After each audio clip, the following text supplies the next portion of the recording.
Hey guys, fun little video. I bought a new wedge at the weekend because my wedge was starting to wear down a little bit. I've had for about 6 to 8 months and I felt that the spin was just starting to reduce a little bit. So I wanted to know, how much does the spin really drop when you start to feel it? I'd say about 3 or 4 weeks ago I felt quite comfortable with it, but definitely in the last game I noticed it wasn't quite grabbing the way that I expected around the green. So I did a few what feel like half swings to me.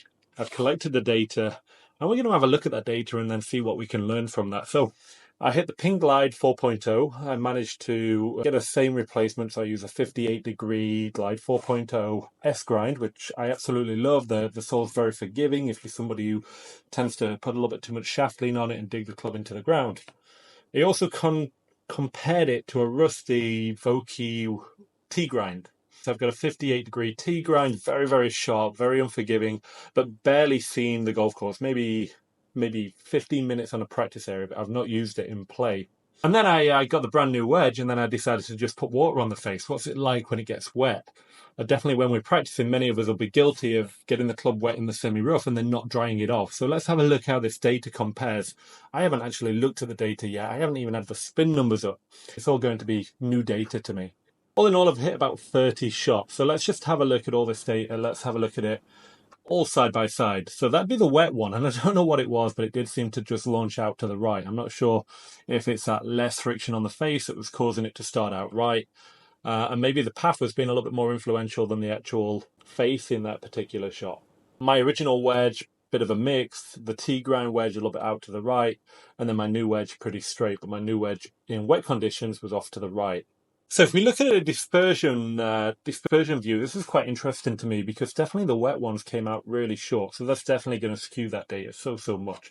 So we'll have to take that with a pinch of salt. Maybe I'll keep a couple of short shots in to compare that, or at the end we'll compare kind of like for like. There's a couple of blue dots, a couple of orange dots and red dots, all very similar.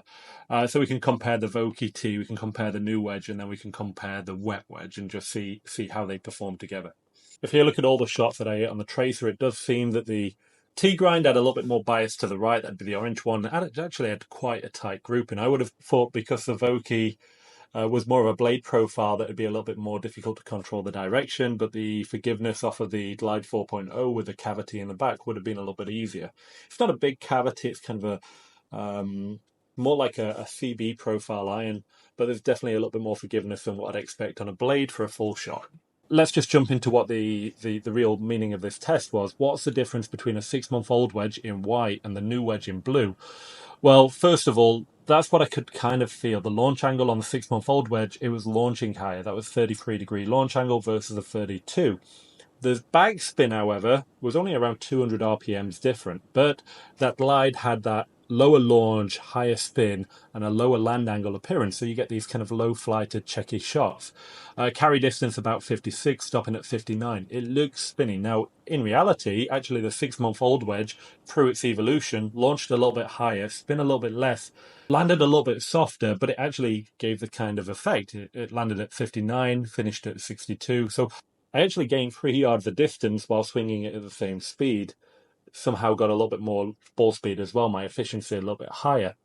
But it's interesting that the what felt like a non-spinny wedge was just the fact that the launch angle was a little bit higher, the spin rate was a little bit lower, but not really that significant, and the descent angle was a little bit lower. So the profile, it was more the visual of the wedge than I would say the out-and-out performance. Now, the Vokeys T was just blowing it out the water. We got this mid-range ball speed, so it was a 57, 58 on the 6-month-old wedge, 56 on the newer wedge. So 1 mile an hour between the two.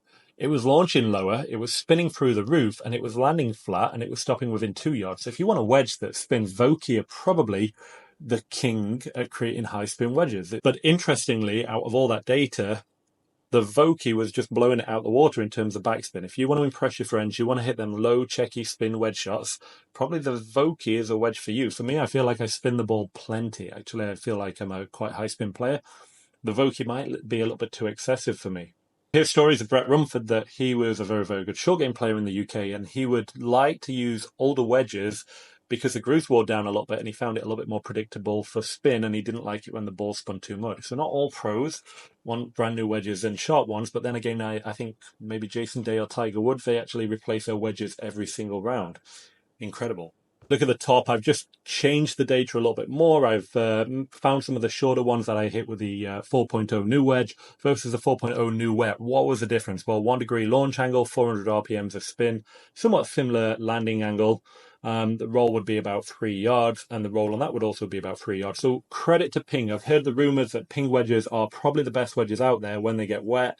That data is pretty outstanding for me. I remember wetting golf clubs and testing wedges before, and the spin rate would go from 6,000 to 2,000. So if you play in the UK, wet conditions, Amazon rainforest, wherever you play your golf, if it's wet, maybe the 4.0 or the Ping range with the milled face, I've just got a really good technology at keeping that ball on the face, creating a spin even in wet conditions. Now, quickly, the new Ping wedges, the new S range of Ping wedges, they've got slightly different grooves. They've got more grooves on the face, similar to an I-59 iron.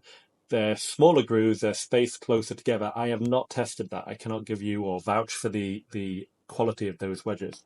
Hopefully, guys, you've found something from this. This is not really intended to be polished information. It's just me killing half an hour hitting some wedges and thinking, hey, this data is kind of interesting to me. If you're a golf geek, maybe you'll like this too.